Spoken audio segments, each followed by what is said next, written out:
कोठ घरे पशिला हाथी।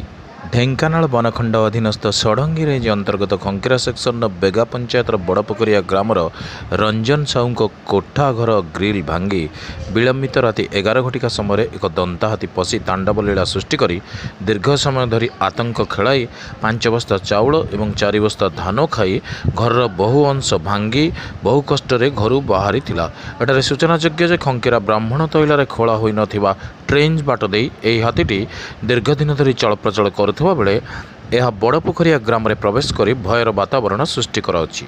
एही ट्रेंच को खोलिबा बहु बार जनसाधारण अभियोग करथिले सुद्धा आज पर्यंत फलशून्य होइछि। एही ट्रेंच बाट दे नानादी वन्यजंतु बाहरी स्थान अंचलवासी को विभिन्न समय हैरान और भयभीत अवस्था रखिंट।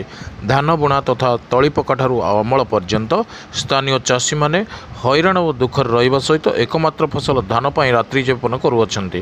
दीर्घ दिन धरी खंकीरा फरेस्ट भूतकोठी होई पड़ी रही एठार नियुक्त थिबा फरेस्टर चोरतेंतुली रहूथिबारु खंकीरा अंचल में वन विभाग किपरि कार्य करुती ता बेस अनुभव।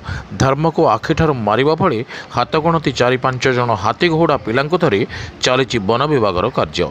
आहरी मध्य ठीक भाव में टॉर्च लाइट और बाण जगाई दिया न जाइबा हेतु नानादी समस्या देखा जाउछि। ए बाबद सरपंच बेगा राहुल राय महालिक गंदिया पंचायत समिति बैठक में आलोचना तथा जिला मुख्य बनखंड अधिकारी को जणाइथिले सुद्धा फलशून्य रही।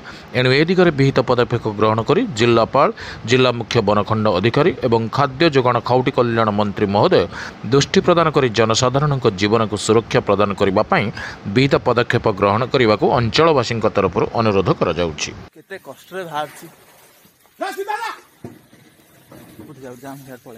भाला दे दौड़ रे।